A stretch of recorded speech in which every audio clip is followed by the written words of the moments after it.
Alhamdulillahilladzi an'ama 'alaina bi ni'matil iman wal islam. Asyhadu an la ilaha illallah muridul ayyami wal aqwam.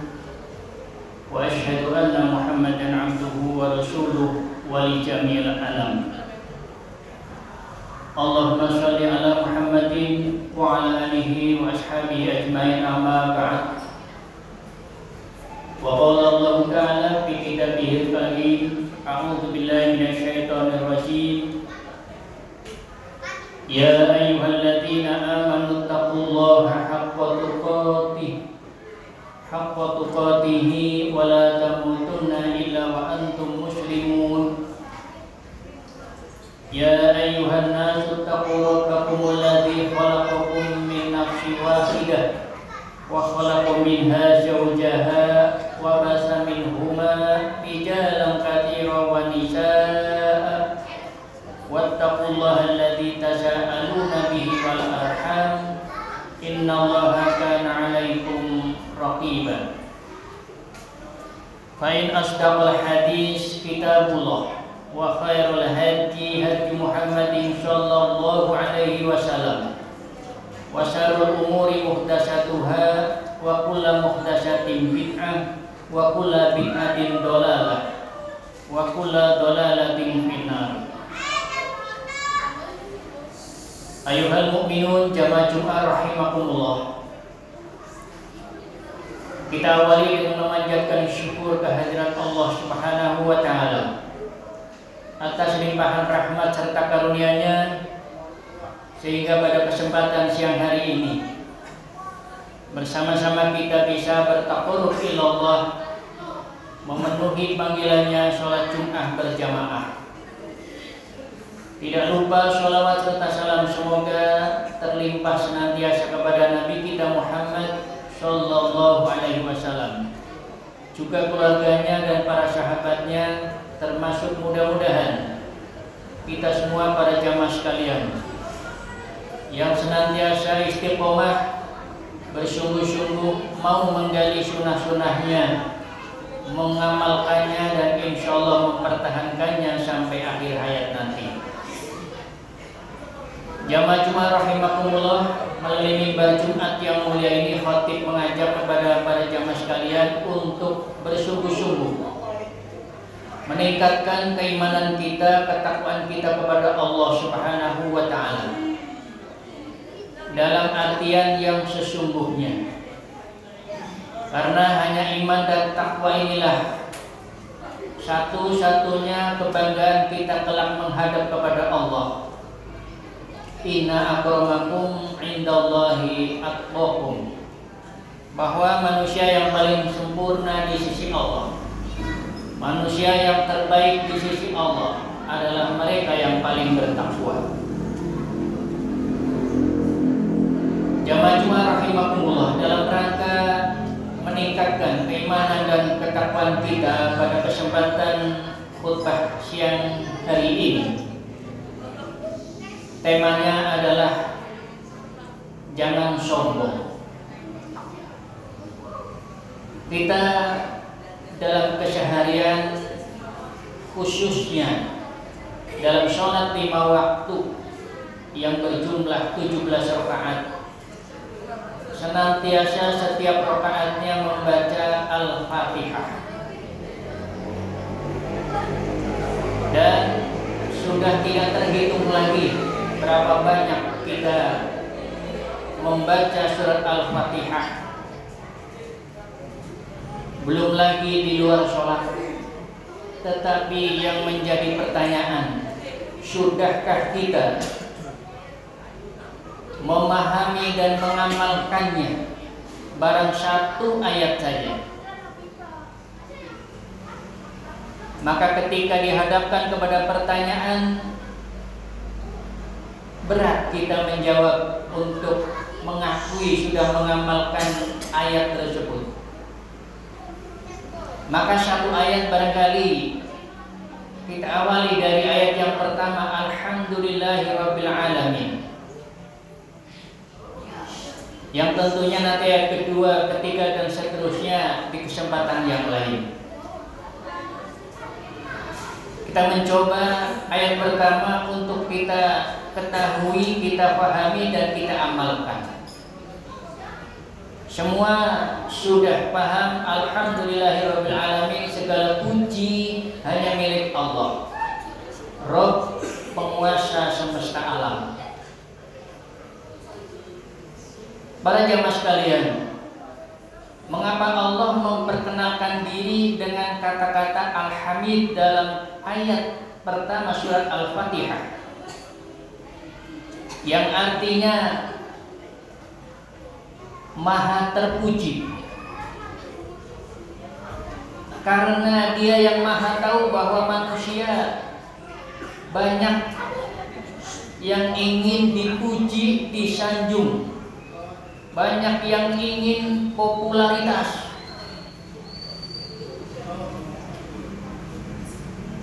Karena itu Allah memperkenalkan dirinya dengan Alhamdulillah, segala puji hanya milik Allah. Maka pengertiannya, segala pujian mutlak habis hanya milik Allah. Selain Allah tidak berhak menyandangnya, tidak layak untuk mengenakan pakaian Allah Al-Hamid, yang artinya Maha terpuji. Dari situ kita mencoba merenungkan lebih dalam. Kalau betul bahwa ternyata segala puji semuanya adalah hak milik Allah, kita sedikit pun tidak ada tempat untuk mendapatkan pujian, untuk mendapatkan sanjungan. Malu kita. Maka itu mari kita bagaimana ini mengaplikasikan atau mempraktekkan ayat pertama surat Al-Fatihah.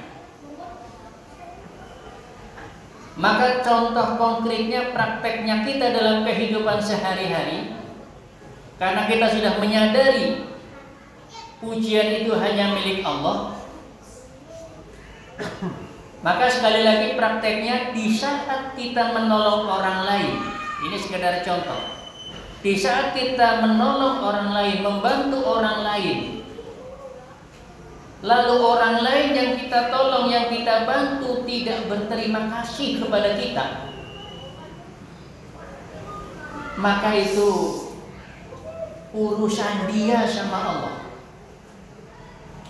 Kita karena sudah paham bahwa pujian hanya milik Allah, maka tidak perlu kecewa, tidak perlu ada rasa gondok.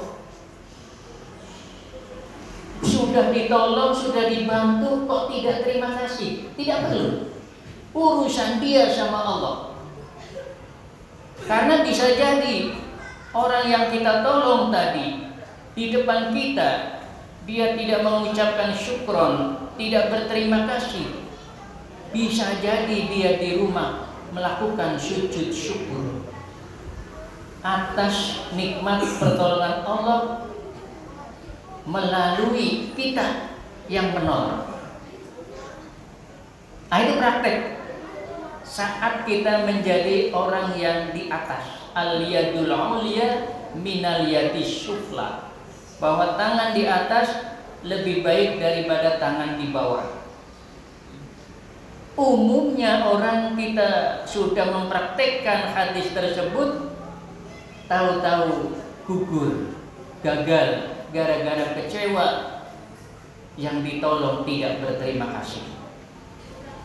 Namun demikian para jamaah sekalian, tidak berarti Islam tidak mengajarkan untuk berterima kasih.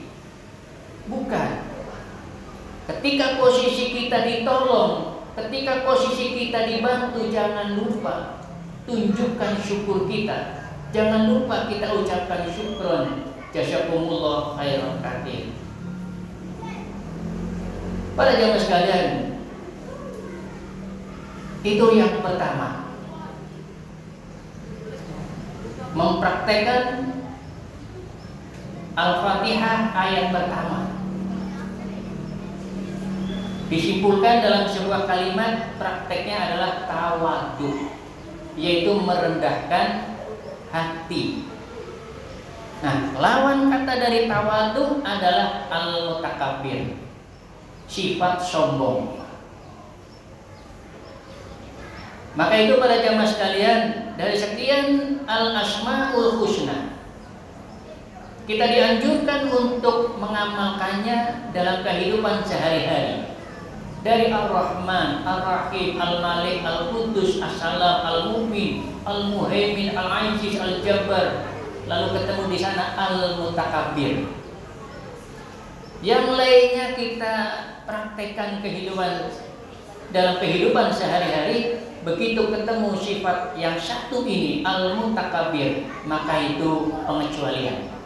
Itu hak prerogatif, hak milik Allah Subhanahu wa Ta'ala. Hanya Allah yang boleh sombong. Al-Mutakabbir, Allah yang maha sombong, hanya Dia.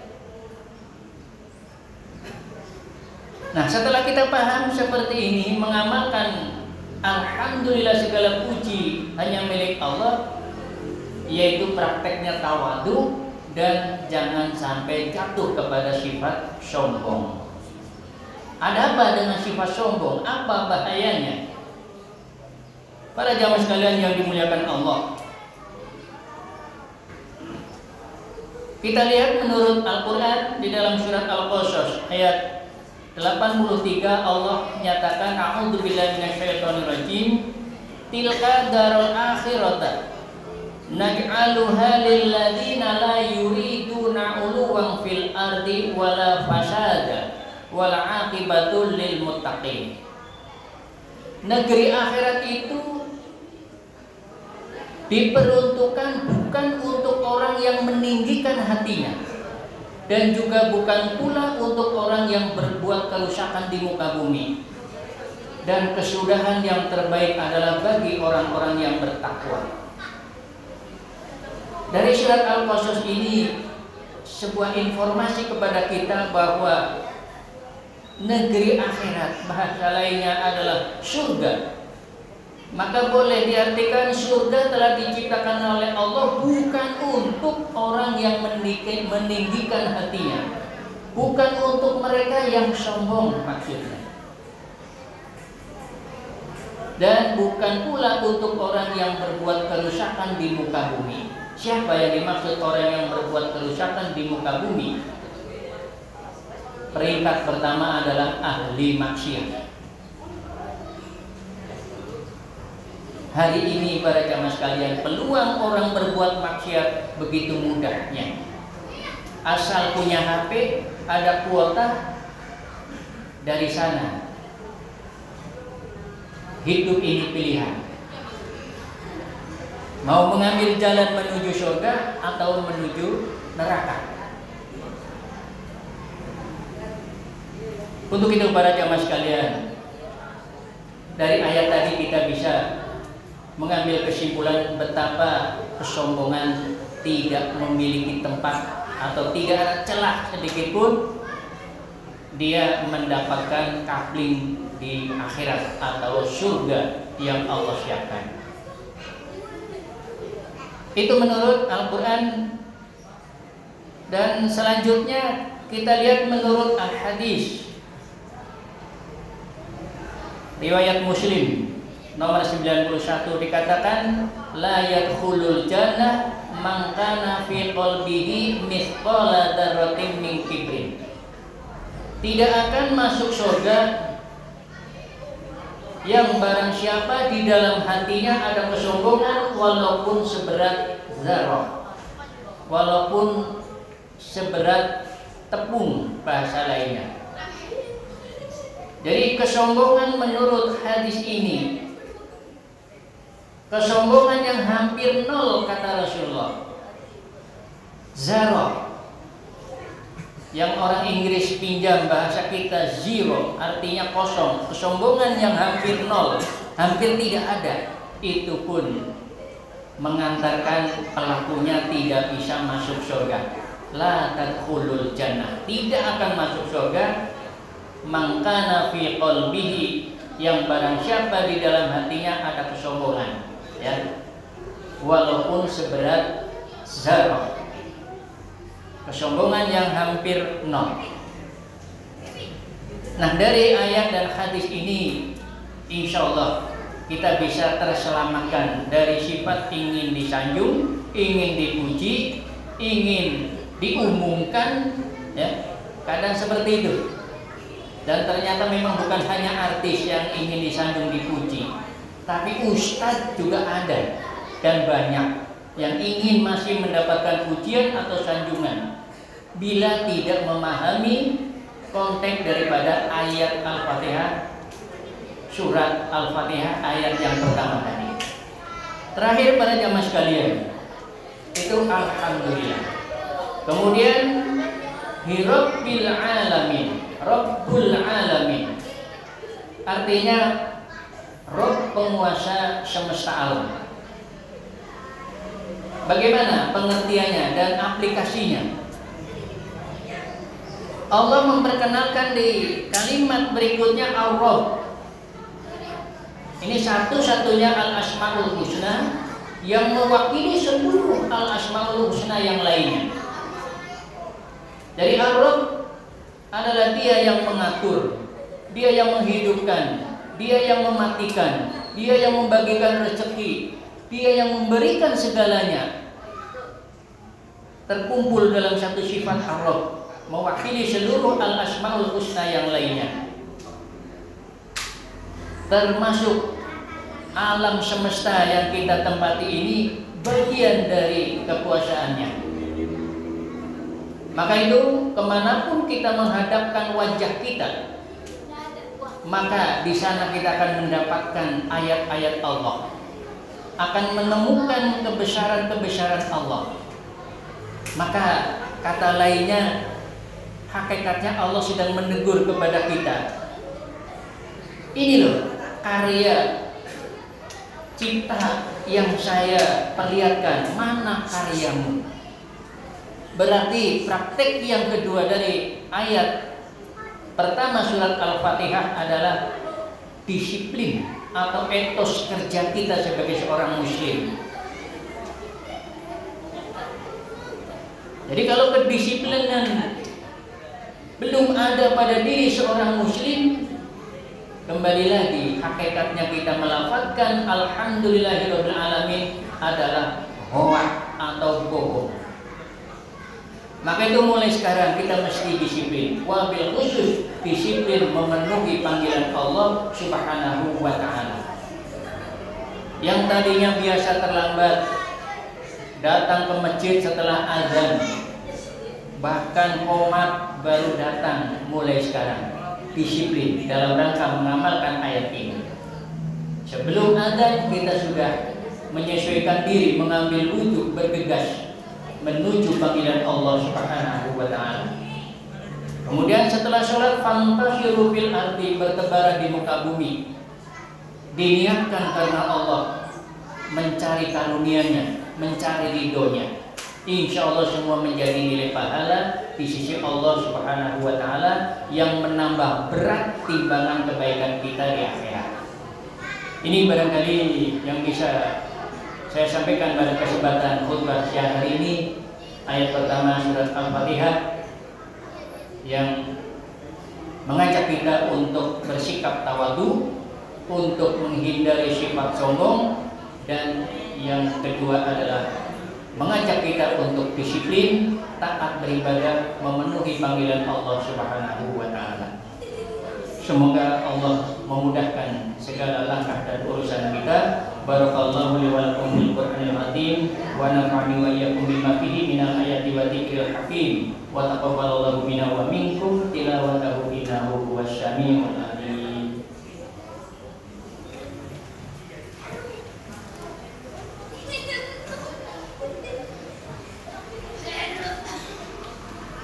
Innal hamdalillah nahmaduhu wa nasta'inuhu wa nastaghfiruh wa na'udzu billahi min shururi anfusina wa min sayyiati a'malina may yahdihillahu fala mudilla lahu wa may yudlil fala hadiya lahu. Asyhadu an la ilaha illallah wa asyhadu anna Muhammadan 'abduhu wa rasuluh. Allahumma shalli ala Muhammad wa ala ali Muhammad kama shallaita ala Ibrahim wa ali Ibrahim wa barik ala Muhammad wa ali Muhammad kama barakta ala Ibrahim wa ali إبراهيم إنك حميد مجيد. قال الله تعالى في كتابه الكريم أعوذ بالله من الشيطان الرجيم إن الله وملائكته يصلون على النبي يا أيها الذين آمنوا صلوا عليه وسلموا تسليما. اللهم صل على محمد وعلى آله وصحبه أجمعين. الحمد لله رب العالمين.